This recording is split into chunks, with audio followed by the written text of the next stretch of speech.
Hello and welcome to the Fantasy Life Show. I'm your host, Ian Hartitz. It is a great day to be great. It's a great day and great month to officially bring in fantasy football draft season. That's right. August 1st, everyone. Time to ignore those friends. Ignore those families. Tell them that you'll be back sometime in January because right now it is time to win that fantasy championship glory or at least, not get that last place punishment. So very fun show today on tap because we have a very fun guest. That's right. It's the one, the only Pat Mayo, the Pat Mayo Experience, Mayo Media Network.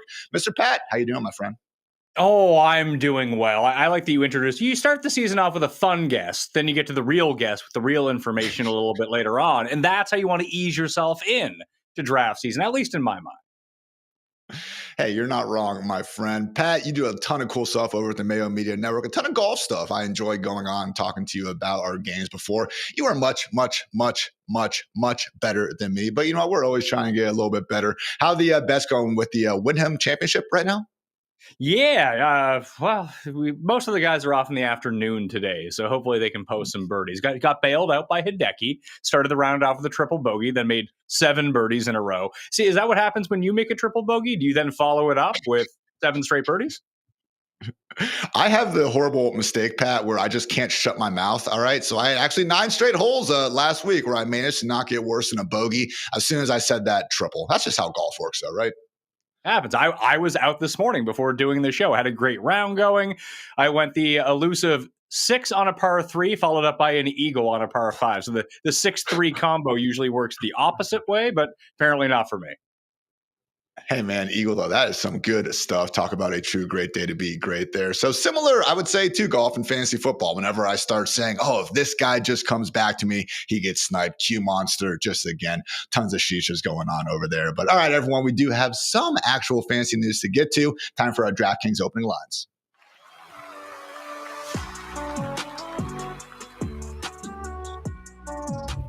Had some real professional football going on last evening. The Chargers took down the Lions 34-7, making Matthew Friedman's lock of the year now 1-0. Those are my words, not his, but we'll give him the credit there. Amari and Hampton, oh my gosh, Pat, got benched after his first drive. Is this dude even draftable now? No, cut him. Just take him off the whatever cheat sheet that you have. It's all about Vidal now. That's the guy that you need to have. Based on 100% of the information I have in 2025, Trey Lance is the best quarterback, and Vidal's the best running back. Apparently, the Chargers just can't stop scoring points, and the Lions suck. I actually heard Keandre Lambert-Smith hung back in Canton just to get that gold jacket fitted, after his touchdown performance as well. Hot training camp. We're all just Drake and joshing around here. But again, always good to see some football going. Also, Matthew Berry's ride or die pick already got released, guys. It is actually going to be Mr. Omarion Hampkins. So we'll see if Najee the Pirate has anything to say about that. But nice bold call from Mr. Berry. I feel like, Pat, going a round 4, round 5 ride or die pick, that's some good stuff right there. And a rookie, no less. See, that's a league winner. You can make your ride or die Jamar Chase, but here's the problem. You might not be able to get Jamar Chase in your draft. That's the problem with really loving first round guys. Like, I love Malik Neighbors this year, but there's a chance if I'm picking at the end of the first round that I'm not going to get Malik Neighbors. I wanted to ask you, because I'm just going to derail the entire show. What is the optimal 1-2 start in your mind of like where guys are actually going? Like, yeah, of course you would love to have Chase at the beginning. Maybe you're a Gibbs guy, a Bijan guy. But I do think if you start picking around the back end, maybe you get lucky and McCaffrey falls to you. Probably not going to happen at this point because he's going firmly in that 6, 7, 8 range. If you have the 10th pick, you could theoretically get Neighbors and Devin A-Chain back-to-back rounds 1, round 2. That sounds pretty good to me. I was about to say A-Chan would have been one of those guys. He's going in round 2 of a lot of these drafts, so I would have him as that early round 2 target there. Well, there's Malik Neighbors. Nico Collins is someone I've been drafting a ton in that spot as well. Puka Nacua. I feel like that is kind of your just best guess. Now, honestly, I've had some people ask me already, like, what would be your ideal starting spot? I do think it is right around 109, 110. As great as it is to get one of those top 5 guys, once you actually start looking into round 2, I feel like there's a little bit of a drop-off after the top 15, top 16 guys. So, look, again, Jamar Chase, CeeDee Lamb, it's great to have those guys, but I'm kind of with you, Pat. I think being at the end of round 1, as things stand right now, maybe my preferred starting spot. And I'm kind of with you on Collins, Puka, and Neighbors all being sort of the same. But I think the big thing is it feels like Neighbors is either going to be the best receiver or he's going to be way below those guys, where the other two have, I mean, Puka has an injury history, so maybe there's not a floor there. And obviously so does Nico. We just saw that a year ago, but those guys feel safe when they're on the field, that they're going to have between 8 and 13 targets, post around 100 yards. With Neighbors in the situation that he's in, if Wilson can throw him these bombs or Dart can throw him these bombs, we've talked on my show and we've gone over the rankings. Like, what is the target share for these guys? There is a chance that Neighbors has 25 more targets than any other player in football this year. Thus, if that happens, he could be the wide receiver 1. I have a hard time believing Collins or Puka would be the wide receiver 1, but they feel much safer to be wide receiver 6 and wide receiver 7 or wide receiver 4, kind of where they're going, where Neighbors' range of outcomes seems so more vast than those guys. If you guys can't tell, Pat does have some high expectations here for Malik Neighbors. More on that here a little bit later in the show when we get to our bold calls. Pat, we did have some non-Hall of Fame news that went ahead and broke last night. Commanders wide receiver 1 Terry McLaurin has requested a trade per Fox Sports' Jordan Schultz. So it's a situation where it seems like Scary Terry has all the leverage here. I understand his age is going to be starting with a 3 sooner rather than later. It's also a situation where we have a lot of years that say he's more of a very good wide receiver as opposed to a great one. That said, man, behind Terry McLaurin right now in Washington, Deebo Samuel, Noah Brown, Luke McCaffrey, Michael Gallup, Jalen Lane, KJ Osborne is a Washington Commander right now in the year 2025. This might unironically be a bottom 5 wide receiver and just pass catching corpse overall without Terry McLaurin. Do you think a deal gets done, Pat? And maybe do you have a fun trade destination that, maybe not realistic, but maybe still fun? I can't think. The Patriots are the ones who are able to absorb the most money, and they can just throw a stupid contract at him if he really wants it. Yeah.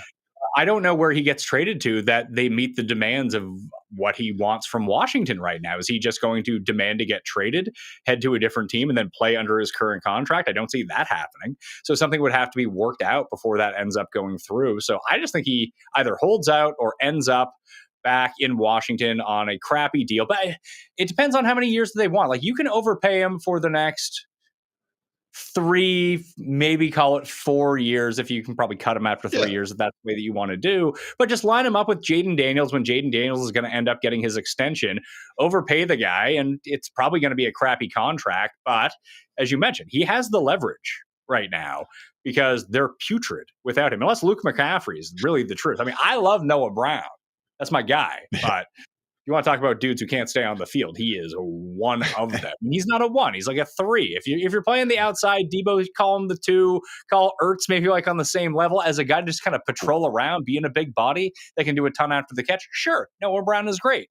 And the worst thing that I suppose that happened to the Commanders right now is the efficiency of McLaurin touchdowns a year ago. If you just give him the same season, but half the touchdowns, which he was probably expected to have anyway, even when you look at the final numbers, this doesn't even come up. They give him a reasonable extension. Everyone would be happy. But if you start treating McLaurin like he's an actual top-end receiver in the league, eventually you're going to find yourselves in a world of hurt. You're going to be like the Saints for all those years.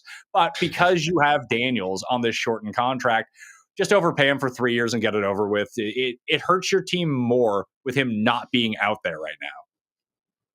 That's kind of been my thought too. You have your quarterback on the rookie deal locked in. You fancy yourselves as contenders. Why not? You just made the NFC Championship. Let's go ahead and pay your second best player last season and the guy who has been through thick and thin over the course of these last 4 or 5 years. So, man, Washington, let's face it, not exactly a franchise that deserves the benefit of the doubt for the better part of the 21st century with handling their players and just football team overall. It seems like the vibes are finally high. New ownership. Jaden Daniels is here to turn down the situation.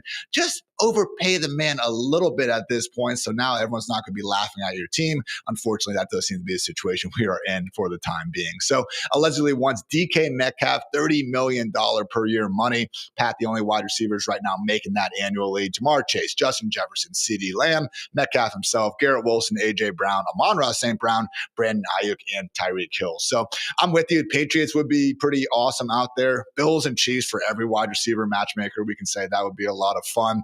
I do think Chargers, Broncos, 49ers could be cool as well. I don't hate the Raiders or Titans. The ones I do hate, though, the Colts. I know that's Terry's hometown favorite team growing up. I don't care. I don't want him catching passes from Anthony Richardson and Daniel Jones after what he's been through pre-Jaden Daniels. And also, as much as, hey, got my Cardale jersey, behind me, Columbus, Ohio native right here. I would appreciate the Ohio State connections if he goes to the Jets, Cardinals, or Saints. But come on, we don't want to add another wide receiver to those rooms. So I'm with Pat. Patriots, I think, given their checkbook and what they have, apparently wanted to give Chris Godwin, of all guys, just a blank check during this last free agency cycle. Why not pony up a few extra draft picks, get Scary Terry in town? But end of the day, I do also expect Terry to probably get this done in Washington, pay the man. So guys, these have been our DraftKings opening lines. Now a quick word to our friends over at DraftKings.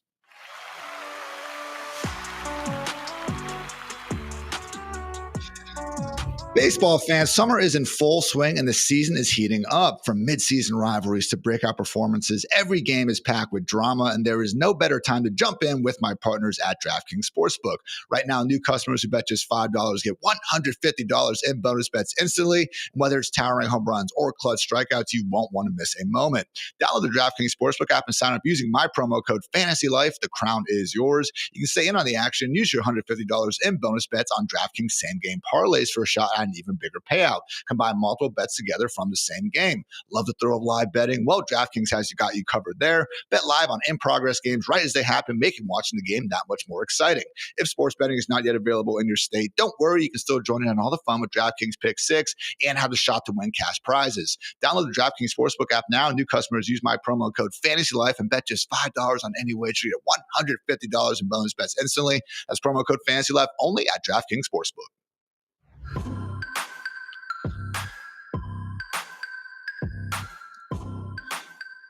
Quarter one here on the Fantasy Life Show. We got Pat Mayo in the house. So accordingly, wanted to ask Pat 3 players who he is actively trying to come away with in his home league this year. Maybe just put more simply 3 of your favorite players to draft. So we're going to start things off, Pat, with, to your credit, not someone who you need to be at the top of the first round to get, someone where you actually got to go out there and kind of take a step to the ledge there in round 3, round 4, depending on your provider. Talk about Panthers RB1 Chuba Hubbard. Yeah, it's more if you can get him past round 4, like that middle of round 4, very early, maybe even late round 3. He would be the type of guy that if I was picking very late in the 3rd round, I would wait for Hubbard on the wraparound, despite the fact that I really like him. But I understand what the limitations might be in terms of his explosiveness, in terms of actual talent. But something that you talk about all the time is take a look at the money that they gave these guys in order to play. Hubbard was, even when Brooks was starting to get healthy, towards the middle of last year. That's when they gave Hubbard the big deal. Now, obviously, Brooks, we're probably not going to see him all year long. So you have Rico Dowdle, who's terrible in the backfield. It looks like this offense did take a step forward. They have improved, let's say, the offensive line just a little bit. But I think when we start getting into this territory of running back, everyone wants to have all these receivers. But I mean, when we get to the next two guys, there's wide receiver threes a little bit down the list that I don't mind. So if I can pair up Hubbard as my running back 2 in this offense, because we see Hampton and where Hampton's going now. By the time that we start to really draft, mid-August, end of August, first week, just before the first kickoff of the Thursday night game, Hubbard's just going to be way behind where Hampton is. Like 1v1, who's better?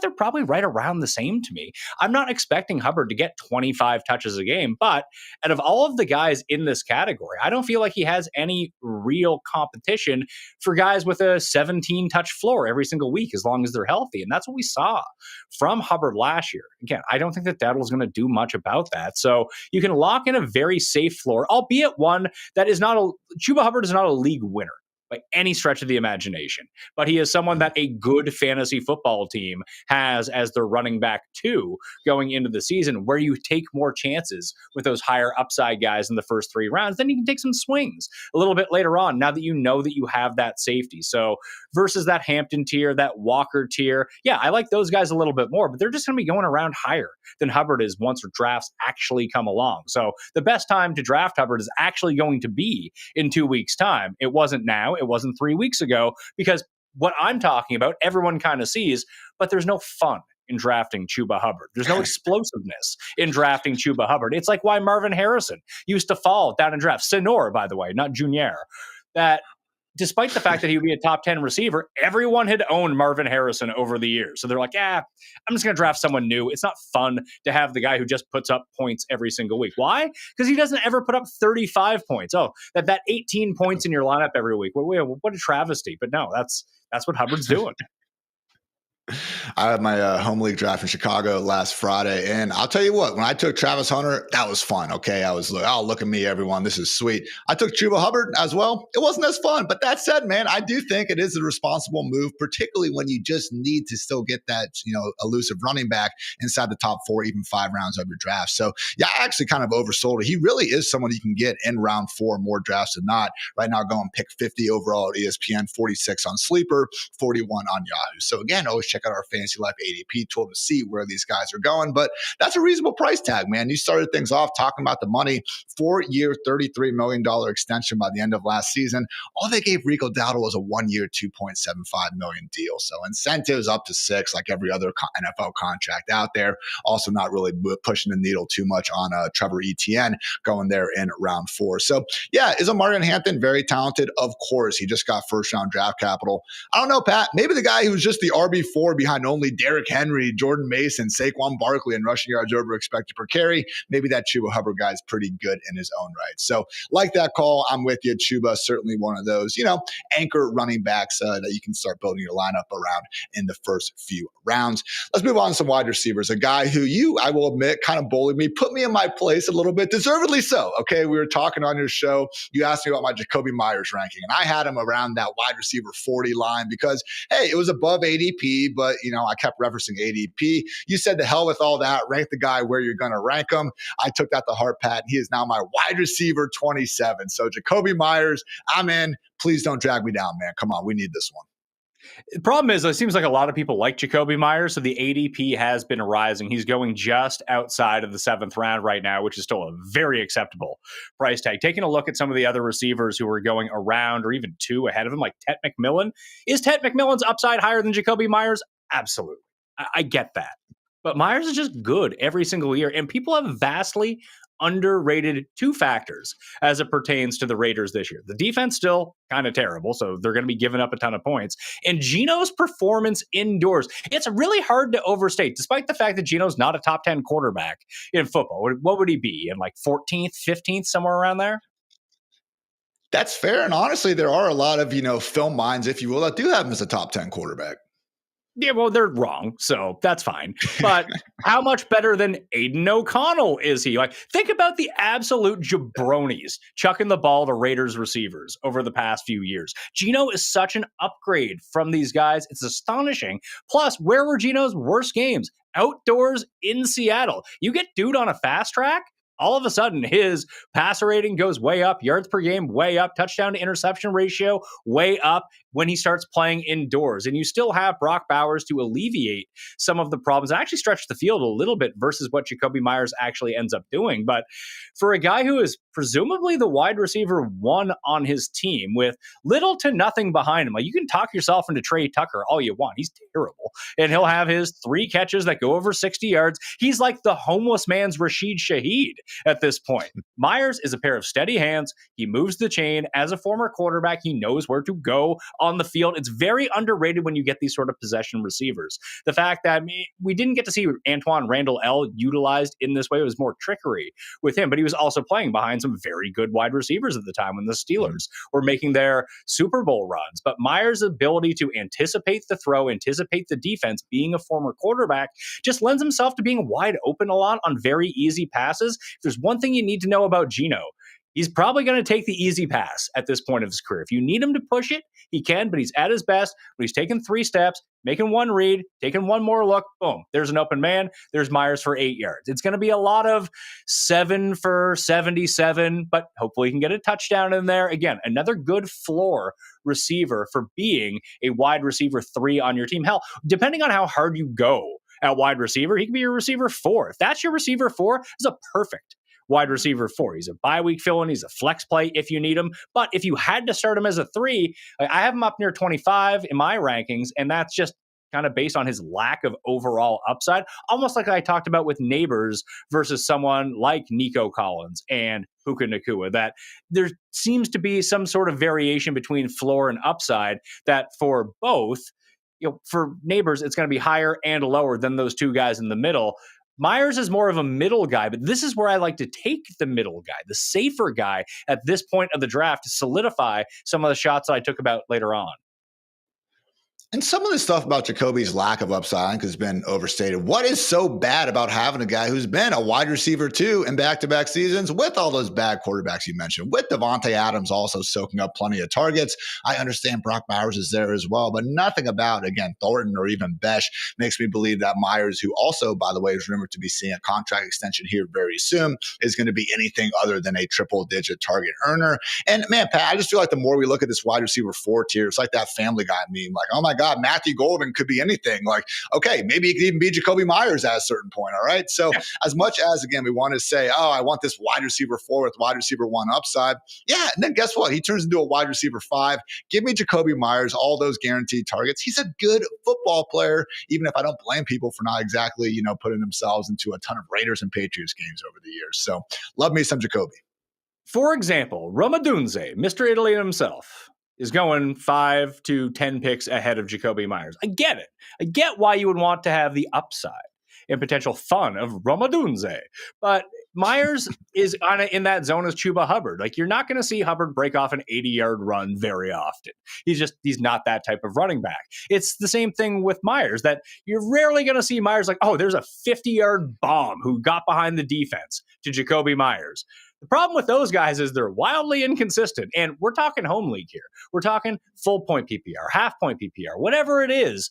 That stability and knowing that you're going to get that big of a target share every single week is fantastic. And the problem with Meyers right now, like, Bowers is being way overdrafted, and so is Genty at this point, honestly. They should both be 6 to 10 to 12 picks going later than they are. But people are hyped for these guys. They could be number 1 at their position. Don't disagree with that. But the probability of them being number 1 for Bowers versus the other options that are around him. Like, there's 3 guys that could be number 1 at tight end. Theoretically, I suppose there's more if we start to play out every single simulation. But there's 3 guys in the running to be the number 1 tight end this year. And they all have about the same percentage of being the number 1 tight end.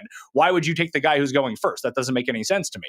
And then you have Genty. People are over-investing in them. So the consensus is Bowers is getting a ton. Genty's getting a ton. Therefore, no one else on the Raiders can do anything. And that is keeping Meyers and even Geno to a certain extent down in the ADP, which is absolutely fantastic. That is where you want them to be, despite the fact that they're both two of the more stable players going. And again, the whole Chip Kelly pace thing, they're going to run all these plays. That means this could be an offense that, let's face it, also doesn't exactly have this lockdown defense, with all due respect to Max Crosby, where we actually could end up getting, some of these fantasy-friendly shootout game scripts going. So Jakobi Meyers, guys, remember, you do not get extra points for style points in fantasy football land. Don't be afraid of taking, again, what's really been a locked-in sure thing, wide receiver 2 in back-to-back years. Won't be surprised if we're saying 3 straight here after 6 more short months. Last one, Pat, and honestly, I don't have much to say about this guy because we've been hyping him up all week long. He was on my perfect draft show. He was also on our sleeper show. Talk about Saints wide receiver 2, wide receiver 1B, Rashid Shaheed. It's the price point on him. 11th round? This is someone that could be a top 20 receiver if things go right. He is sort of the antithesis of Jakobi Meyers. He is the guy who gets behind the defense. He is the one who puts up these massive fantasy games when it's going to happen. Plus, you always have the out that he returns punts as well. We'll see if he's still doing that in 2025. But he did before his injury last year. I think it was actually during the same game. He ended up taking a punt 6 back. He just has absolute speed. He's like crappy Deshaun Jackson. I mean, Deshaun Jackson as a fantasy asset wasn't someone, he's like Santana Moss. Santana Moss for years would be, you got to play him every week. That sucks because sometimes he's going to leave you in the toilet because A, that's a type of boom bust receiver he is. But additionally, he plays on a pretty crappy team. But then we saw the breakout for Santana Moss. It happened for about 2 years and dude was awesome. If there is a world where Shaheed is running as an equal in terms of where the first look is going to be or where the ball is going to go, that if his target share can emulate within 5 percentage points of Olave's, he's going to be the more valuable receiver. A, he doesn't have wild concussion problems, and it's not good for Olave that he has these junk quarterbacks, probably throwing him death balls every single week anyway. But with Shaheed he needs 1 to win you your week. If he gets 2, you're definitely winning your week. That is the sort of bench receiver that I like to have. I talked about moving in and out with Meyers. He's a flex play. He is a wide receiver 3. If you need him as a 2, that's not as good. But with Shaheed, he's someone that you're probably keeping on your bench that if you need to fill him in, it's a home run play. Like if the Saints, they're not playing a ton of Monday night games, but let's say they play a late afternoon game on Sunday and you're just way behind after the beginning slate of games. You got yourself, and you have someone like Jakobi Meyers. You're like, man, I'm down by 50 points. The only way that I can come back is if my guys go absolutely off. Having that version, let's say you have both of them on your team, it's pretty conceivable with a 7th round ADP and an 11th round ADP that these are your receiver 3, 4, 4, 5, whatever it might be, depending on how you construct your roster.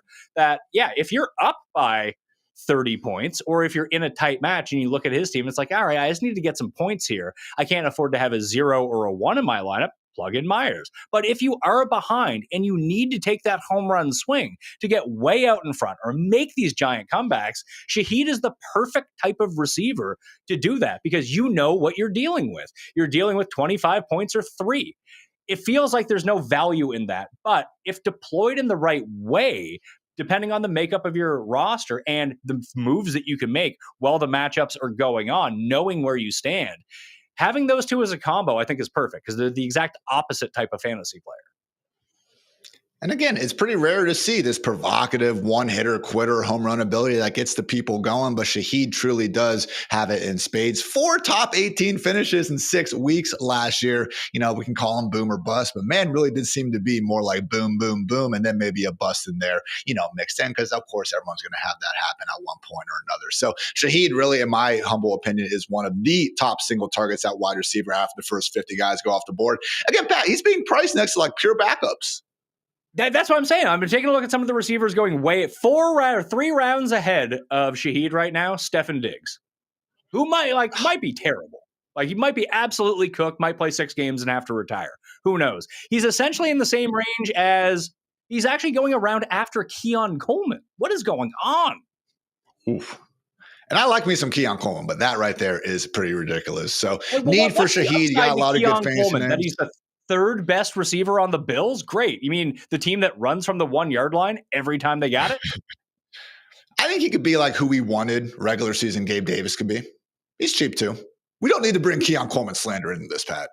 Yeah, but you have a way better player going around after. There's no reason to ever take Keon, unless you play in like an AFC East only league. I mean, maybe you play like old school rotisserie style baseball games, but you translated that over to football. Maybe there's value there. But Shaheed is probably the best offensive weapon in the receiving game, I suppose outside of Kamara, if you really think about it. But amongst receivers and tight ends, Olave's just going too high. Shaheed could be the same or better and is going at double the amount of picks.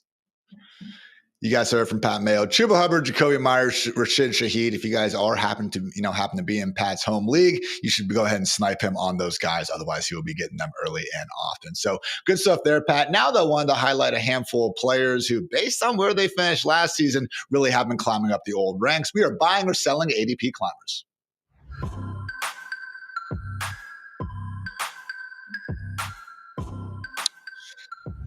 Mr. 101 from the 2024 NFL Draft, Caleb Williams, didn't have the best rookie season, Pat. Now he actually went ahead and finished as the QB 20 in fantasy points per game behind guys like Derek Carr and Aaron Rodgers. Now he is going as high as the QB 10 over at Real Time Sports, QB 13 on, platforms like ESPN. So with Caleb Williams, yes, we got Ben Johnson in town. Yes, we got a better offensive line and weapons. That said, early reviews out of training camp still haven't been too hot. And again, we are not getting a discount based on how bad he finished last year. Are you buying a bounce back for Caleb Williams in 2025, Pat?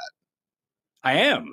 Mainly because of the running, weirdly enough. It was sporadic from last year, but I believe that there was no quarterback in NFL history who had as many rushing yards without scoring a rushing touchdown. Sounds like you ran on the bad side of variance with that. Year two, better offensive coordinator. I mean, you couldn't get worse, so that's good news. An improved offensive line. If he was 20 last year, and that even includes some of the really putrid run that he had for like the first 5-6 weeks, then got marginally better as the season went along.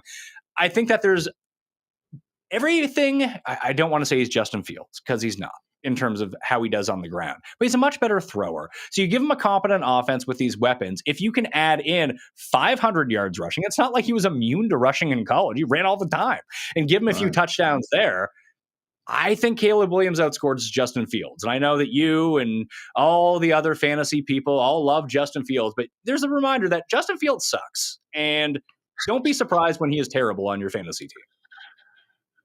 Hey, Fields does have that one thing we're looking for, which is rushing. But as you mentioned, Caleb's not exactly a zero in that department. Great pull there, man. I actually checked you on it, and you are correct. Caleb Williams is actually tied with 2013 RG3, 489 rushing yards, 0 touchdowns somehow. So one of the clips we did see out of Bears practice already was, some of that read option game inside the 10-yard line. Again, really does seem like, we're going to see some positive regression, some progression, if you will, from Caleb on the ground here in a Bears offense that, again, even if we're still not getting the best version of Caleb, he is just a year two quarterback after all, with guys like Luther Bird and Colson Loveland, DJ Moore, Roma Dunze, et cetera, really are a lot of good places to go with the football. So I'm with you. He is someone I am treating as a low-end QB1. Currently, again, a lot of places you can actually still buy him as more of a mid-tier QB2.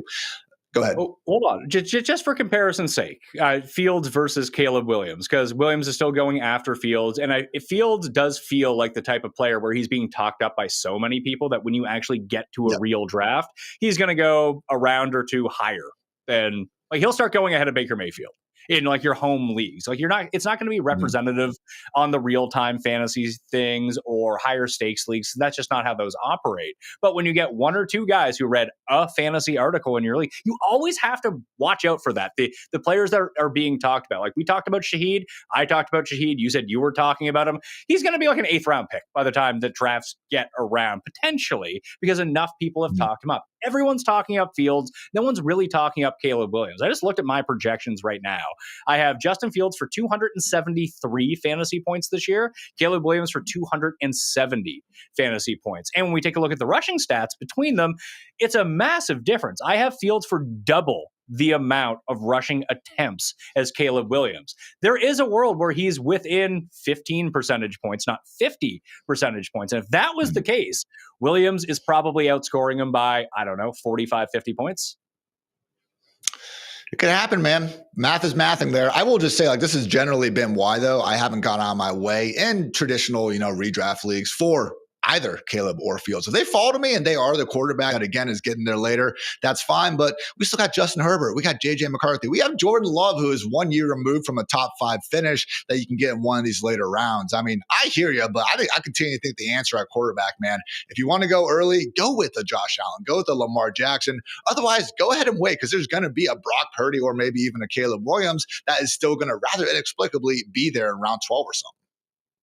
Yeah, or even Drake May. Like, Drake May is going after these guys who might be better than both of them. So I understand your point to wait, because I would probably wait too. I wouldn't probably spend the 9th round capital. That's why I'd be piling up more backup running backs, more backup receivers. Maybe I'll have to reach for Shaheed now that everyone's talking about him, but I'll have to go 2 rounds early to ensure that I get him. That's not really the spot where I want the quarterback. But if you believe in the talent, and I do. I think that Caleb Williams is eventually going to be very good. Is it going to be this year? This I don't know. But if there is an uptick in running, especially as you mentioned, RPOs from inside the 10, you get a few keepers, all of a sudden he's not scoring 2 touchdowns. He's scoring 7 touchdowns. There's very few players I see the path for. That's how I always like to draft quarterbacks. Can you make an argument for them being a top 5 guy in points per game by the end of the season, like ramping up to that? So Lamar, absolutely. Hurts, absolutely. Daniels, absolutely. Allen, absolutely. After that, Burrow is the strongest favorite to be that guy. So people are drafting Baker Mayfield at 6 or 7 at the position. So that puts Baker at what? Pick like the 6th round? I feel like at best he's the 7th or 6th best quarterback. It feels like he's hit his peak of fantasy production. Now, if he keeps it going, he's going to be great. But now you're drafting him at what he needs to do. Any bit of a step back, and all of a sudden he's what? QB 13, whatever it might be. I'd rather draft the QB 13 and try to find a path. You had made mention on my show, Pat Mayo Experience, by the way, if you want to tune in, because Ian, Jake, and I have been going back to back to back to back, really hammering down on these, criticizing is the way I would put it, each other's rankings. But like, you had Kyler Murray high. Kyler Murray doesn't run inside the 10-yard line. I don't think that's going to change. This has been a systematic thing that they have had since Gannon has been there, that he doesn't run when they get in close. They bring in Tune to do the tush push because they do not want Kyler Murray to get hurt. So in these short yardage situations, it's not that he has no value. It's just I don't see where that upside comes in, because dude's not going to be scoring 10 touchdowns. Is there a way you could break it? So I get the Fields argument that if he goes off a la the big Cam Newton year, when I think he scored 12 rushing touchdowns, I can see how he could get to top 5. I could see if Williams is running the ball inside the 10 and just running more and is better, because he throws it so much better too, that if he could throw for 28 touchdowns, just over 4,000 yards, and do this on the ground, he's a top 5 guy. And there's only so many guys you can make that case for. I think Bryce Young would be on that list, despite the fact that I don't really like him. Drake May is obviously on that list. And if all the rumors are true about Herbert that he's going to be running, which I do not buy whatsoever, that theoretically he would be on that list too. Herbert's been a great runner throughout his career, but he's always playing through pain because he's a freaking warrior. And accordingly, we've seen him, whether it's the rib, whether it's the lower body stuff last year, really him accordingly, again, become more of a pocket passer. So again, yeah, he'll be used to some extent. But if you guys think that, again, he's just going to magically start being Josh Allen between the tackles, guys, come on. I do not quite see that going for Mr. Herbert. But I will admit, man, the way things are shaking out right now with Anthony Richardson actually rising to the top of that Colts quarterback battle, if you do want to take a bad real-life quarterback who's just hopefully going to be something in Fantasyland, can run the ball, just take Anthony Richardson at the very end of your draft. Perfect second quarterback option, again, after you maybe get someone like a Caleb Williams earlier on. Pat, let's talk about another second-year player who, again, relatively speaking, had a disappointing rookie season, and that is Marvin Harrison Jr., to be clear with this one. So last year, man, he actually finished as the wide receiver 40. Quentin Johnston, with a T, had more PPR points per game than Marvin Harrison Jr., now going as high as wide receiver 17 over at Sleeper and CBS. Do you think Maserati Marv can get back to looking like the quote-unquote generational prospect he was allowed to be out of Ohio State? Quentin Johnston, not a bad last-round pick, by the way. Just throwing that out there. True. If maybe he learned how to catch 10% better. All of a sudden, he'd have like 8 more touchdowns throughout the course. No one is wide open down the field more than he is. It's like the guy who can't shoot threes who gets real hot for a game in the corner. Just like, yeah, let's leave that guy open. He's going to be fine. He's not going to make any of those. And then you're like, oh, no, he's making them. This is horrible. You know it's not going to happen all the time. But Quentin Johnston has that explosive speed. If you just, maybe you should talk to the like Little Giants producers, get that extra stick him on his hands so he can be like hot hands just out there. Clap. I don't know. Marv went to like the Pat Mayo school of like my trainer in the offseason. Dude bulked up. He got big. So there's always an adjustment period. I mean, Ian, as you know, someone who's also quite jacked, that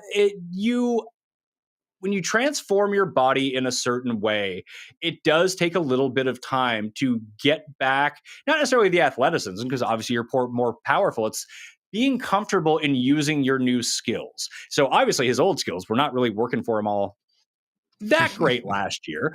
And listen, it's not like Cowher's going to be hitting Trey McBride in the end zone. He's going to try, and then that's not going to work. So Marv is one of the cases where, when I talk about neighbors, there could be a situation where Harrison is just the year delayed of having that neighbor sort of year from last year, where obviously Neighbors is kind of by himself, but it's not like Slayton and Wandale and Theo Johnson aren't going to get targets in that offense, but he's the clear number one.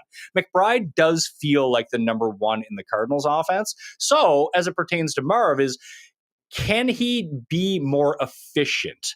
And especially in the red zone, where we've just seen that McBride is not all that good. Can he win those battles with that extra size? I really think that this is what it's going to come down to. Can he basically be Mike Evans? Can he use this body, use this frame, because he has it now, to just bully dudes who are smaller than him in the end zone? If that's the case, you could be looking at like 14 touchdowns from him based on what you said, the generational talent that he was drafted as, just because he has one down year. We saw flashes of it, but maybe there's a term of consistency now that he can get through. I don't mind him. I just don't like where he's going, because that's not really a wide receiver pick for me. That feels like more of a high-end tight end. Like, I'd rather have Kittle, weirdly enough, in kind of that same spot. That makes sense? Jalen Hurts too, honestly. Yeah. Like there's top-end players at their position at the same time that Marvin Harrison is going. Now, if we talk again, can this guy be a top 5 guy at his position? I think there's enough there. Maybe not top 5, maybe top 10. I would see it. But it feels like he's being drafted at value. So I like him. I'm just not going to get a lot of him because I want guys who are a better value and load up my team that way. And earlier this offseason, I was looking at it and criticizing some of his performances last year. And it was like, well, the same quarterback is here. The same play caller is here. Why is 2025 going to be any different? And over time, I was just like, hey, man, it was his rookie year. Okay, this is still a, 21, 22-year-old something kid. Like, he's going into year 2. It is perfectly legal in the year of 2025 for second-year players to get a lot better. We're still looking at a guy with top 5 overall draft capital to his name as the clear-cut number 1 wide receiver in an offense that needs him to be great. So, again, if he and Kyler, you mentioned before, Quentin Johnson catches 10% more of those targets. If he and Kyler can just be on the same page for 10% more of those back shoulder fades that they could not handle last season, maybe we get Marv again looking a bit more like that highly drafted fantasy guy we had one short year ago. So Marv's certainly going to be up there. Pat, Jalen Waddle, he is someone who I just hear every fantasy analyst saying this is going to be the bounce back. Everything's going to be great. Wide receiver 51 last season. Alec Pierce and Romeo Doubs averaged more PPR points per game than this guy, now sitting as the wide receiver 31 on ESPN and Sleeper. So are you willing just to throw out one really bad 2024 and trusting the rest of the data with Jalen Waddle? It can, but there's a lot dependent on if you have extra points and bonus points in your league for a guy who hobbles off the field after 3 catches, and then you're worried about him coming back into the game. Like, he is the Julio. It's shocking how often this happens to him. So I'm just trying to see where Waddle's going. So he's going right around Travis Hunter. Would I rather have Travis Hunter or Jalen Waddle? That's interesting. I'd probably roll the dice on Hunter. Jerry Jeudy is going after him. I would rather Jerry Jeudy. I'd rather Godwin. I'd rather Jacoby Myers. I get why people would want to buy in, but he has this injury history to begin with and doesn't seem to be getting any better. And then you have the whole Tua factor. If you can guarantee me 17 games from Tua, then yeah, I could see buying into him at this price. What happens if Zach Wilson is starting? It's not like Tua is the most durable guy in the world. And it's not like when you step back from Tua to the backup that it's the same. It's not even close. We were praying for the Browns last year that please Deshaun Watson get hurt so anyone else can be in there. Although DTR wasn't much better at the same time. But when Jameis was in there, guys were catching passes. It's not going to happen in Miami. You're going to go from Tua to someone who can barely throw the ball. That all of a sudden maybe things were going great for 5 weeks. Oh no, Tua's out for 4 weeks. Thus renders Jalen Waddle completely unplayable. So I think that there are players in exactly the same range that don't have that outside downside to them. Do they possess as much upside? I mean, I'd probably argue, yeah, they do. And they don't have that sort of downside to go along with it. So he's a pass for me at his current price. I haven't been banging the table for him either. It's reasonable enough, but when you have guys like George Pickens going that same range, Jameson Williams, depending on the site you're on, even just wide receiver ones and not quite as good of offenses like Calvin Ridley, man, I have been going a different direction as well. It's just one of those things where last year we can talk about Tyreek Hill falling off because he was getting older. He was playing through the fractured wrist. And yes, no Tua was in the lineup, but at least Tyreek still did have low-end wide receiver 2 numbers when Tua was back. Even when Tua was back, weeks 8 through 14 for Waddle, guys, he still was barely a wide receiver 3. I think he actually slipped into the wide receiver 4 range, despite seemingly not having an injury that we could have, again, attributed to that. So Jalen Waddle maybe could be a little bit tougher to get behind this year, or maybe those will be my famous last words. So we'll see what happens. Guys, though, time for some real or fugazi. We're talking about some wide receivers with big target projections, not very big ADPs, though. First, though, a quick word from our friends over at Renegade Fantasy.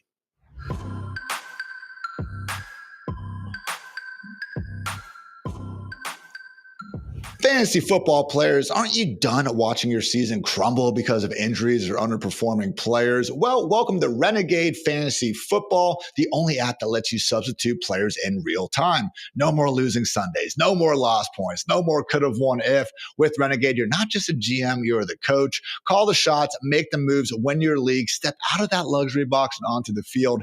This is fantasy football without limits. This is Renegade Fantasy. You can join the Fantasy Life League today at fantasylife.renegadefantasy.com.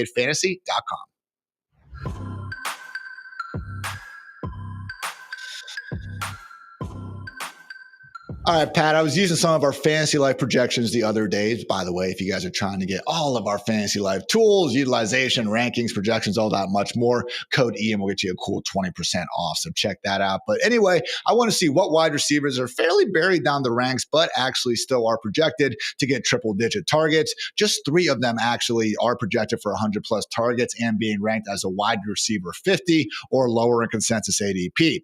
We have Michael Pittman with the Colts expecting to see 111 targets. We have old man Cooper Kupp now with the Seahawks expecting to see 103. Also got his, emo haircut going on. Maybe he's found the fountain of youth path, Pat. Also, Cedric Tillman with 102 targets. Maybe the Browns actually have someone who can throw him the football. So between those 3, Pittman, Kupp, Tillman, any of those prices right enough for you to embrace the projection? Tillman is the one. I think Tillman is by far the. I mean, you and I have spoken about Cooper Kupp before, but if people don't know, don't draft Cooper Kupp. He's terrible. You don't want any piece of that. And now his morning prayer circle is gone. He's just going to be all out of sorts. So, and putting him with Sam Darnold is maybe not the best behind it. This Seahawks offense, passing game especially, their offensive line is awful. And I've seen Sam Darnold play behind good offensive lines and bad offensive lines. It's not good behind the bad offensive line. So be very wary about Cooper Kupp. But with old Tillman, granted, if he can get on the field with all these, the concussion that kept him out for 6 straight weeks to end the season, I'm not actually worried that much about the Browns quarterbacks. The only one I'd really be worried about is Kenny Pickett. If it's Flacco's going to chuck. Not a problem. Sanders seems like he might be all right, at least in terms of accuracy, that you're going to get a lot of Judy Njoku and you're going to get some Tillman. I mean, I think Tillman showed last season that he's a viable option here, at least someone with some upside. What are you really getting at a Cooper Kupp? You get the D- Jacoby Myers season. I don't want any piece of that. It feels like you can kind of mine that from Cedric Tillman at a deeper price with the benefit of having some upside to go along with it. So not even close for me. Of those 3, it's Cedric Tillman. And Tillman is actually pretty significantly the cheapest option of these 3 as well. So I know it's the season of small sample sizes and arbitrary cutoff points, but in Tillman's case, okay, Amari Cooper got traded. He got a starting job in week 7. Until week 11, guys, we're talking about legit top 10 fantasy production. Jerry Jeudy was the number 2 until Cedric Tillman actually got hurt. And even Judy's later season breakout all the way to week 18, also heavily influenced by David Njoku missing time as well. So Cedric Tillman, man, when we get Joe Flacco under center, hopefully for a bulk of the season, guys, really could just straight up be the number 1 Browns wide receiver. And you can get that for a very, very low cost pretty much wherever you are playing fantasy football. The only thing with Cooper Kupp, Pat, don't you think there's a chance we're sitting here in week 3 or week 4 and we're like, damn, Cooper Kupp was available outside the top 50 and we didn't think about taking him even a little bit? Jake Seeley, also friend of the Pat Mayo show, friend of the Fantasy Life show as well. He is a fan of Cooper Kupp. And Jake, let's face it, he's been right once or twice over the years. Yeah, and listen, I'm wrong a ton. So But if you're not willing to be wrong and make stands on certain players, I feel like you have no chance to win. You can win a league with being wrong on a bunch of things. It's just about being right on the decisions that you end up making. If your league is swung by you not taking Cooper Kupp, who has a far better chance of being terrible than good, then it sucks. That happens playing fantasy football. But just the price point, the situation, the age, and what seemed like him being somewhat deteriorated after coming back from that injury last year when he was in a much better situation. I don't see how this situation is better than last year. Yeah, I don't either. And again, we do have the points where he's been playing through some injuries, sure, but that's kind of a growing reality when you are a 30-plus-year-old man trying to play in the NFL. I have not been going on my way for Cooper Kupp. I've drafted a little bit more Michael Pittman. Do you have a read on this Colts wide receiver room, Pat? I feel like all the prices are just so low because of the uncertainty surrounding the targets. Obviously, Tyler Warren there is at tight end as well. Again, quarterback, black hole, not ideal for by any stretch, but Pittman, before playing through a freaking broken back like Mike Tyson last year, I mean, this dude was a consistent wide receiver too. Sort of. Nothing paid off more than Michael Pittman unders last year when he played, for example, because they would always project him to be so high. Projections love Michael Pittman. In sooth, Josh Downs is the better receiver. He's the better fantasy pick. That's true. Josh Downs, number one in your program, also number one in your heart. So good stuff there, Pat. Let's get bold, though. Time for some bold calls. Quarter 4, it is time, guys, for Mic'd Up, presented by Mike's Hard Lemonade.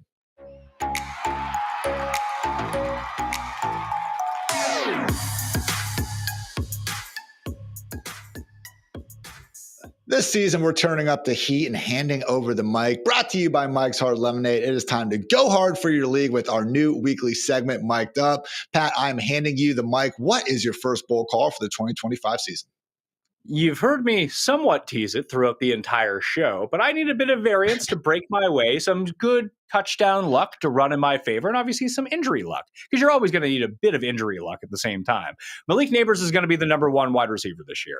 I don't think that anyone is going to be within 25 targets of him if he plays all 17 games this year in a positive game script, almost from the opening coin toss, because although the Giants' D-line is good, they're not stopping anyone on the back end. If you can just get competent play from not even competent play from all the quarterbacks, accurate deep balls 40% of the time from Wilson or Dart, all of a sudden you're just going to see massive touchdown catches for Malik Neighbors and a target share that's probably going to rival 35 to 40%, which should be by far the highest in all of football. Sometimes it is a volume game, and the best situation that you can get yourself into in fantasy is having a situation where you have this massive volume share. Now, we just talked about guys that are going to have a pretty big share, at least what we project to be a pretty big share of the targets and or volume in their offenses. Problem is, they're not any good. When you can pair up an absolute stud talent with that volume, this reminds me a lot of, I'm going to date myself here because I believe it was 10 years ago or 9 years ago. I want to say 2016, the Mike Evans year, when everyone kind of written off Mike Evans as a very low end wide receiver one. He was going like wide receiver 10, wide receiver 11. I ended up ranking him at number 2. Be like, who else are they throwing to? It's Jameis, Mike Evans, and no one with a terrible defense. And the fun thing is about Jameis, and Russell Wilson has a bit of this in him too, is he actively helps the other team by throwing it to the other team. You know what's great for fantasy football? Even if you're playing, that quarterback is throwing a pick six. That means the other team's not touching the ball. You're now behind and got to keep chucking. All the Giants are going to do is chuck this year. So give me one of the elite pass catchers in football getting right around, 170 targets this year. If that happens, he's the receiver one, and you're going to get him at the end of the first round. All he did as a rookie was average the third most PPR points per game by a rookie wide receiver in NFL history. Only Randy Moss and Odell Beckham Jr. managed to have better year ones than Malik Neighbors. Love the shout on pick sixes. It's like, oh, darn, there goes 1 point, and now we get the ball back to potentially rack up who knows how many more. Again, one of the weirdest things in fantasy football are sites that lose 2 points for a fumble, only 1 for an interception. I don't get it. Explain it to me if you can in the comments. So Malik Neighbors, the wide receiver one overall, 162 target projection on fantasylife.com, Pat. That is crazy. Did you see him beating that? Yeah. Well, if it was 200, would you be like completely surprised? I wouldn't. No. What would that be an average of? 11.5 per game, so 12 per game? That seems pretty reasonable. Sure. Absolutely, no, it'd be way more than that. Absolutely. So. No, wouldn't it? 17 games? Yeah, right around there. 12 a game. Something like that. There's no way of knowing for sure. So Malik Neighbors, again, the overall wide receiver one potentially from Pat. Not staying too positive, though, for the second one. Tell me about Titan RB1, Tony Pollard. I mean, hopefully he's not on your fantasy team, because if he is, he's not going to be there for much longer. This is the issue with Tony Pollard, is that maybe he has a spike week or two, but he is being drafted as not necessarily a wide running back one right now, but he's in like that Hubbard mix. A little bit later than Hubbard, obviously. But Ian, let me ask you this. Despite the fact that Pollard was good last year, was he actually good at fantasy? No, and everything broke his way. He should have been, man.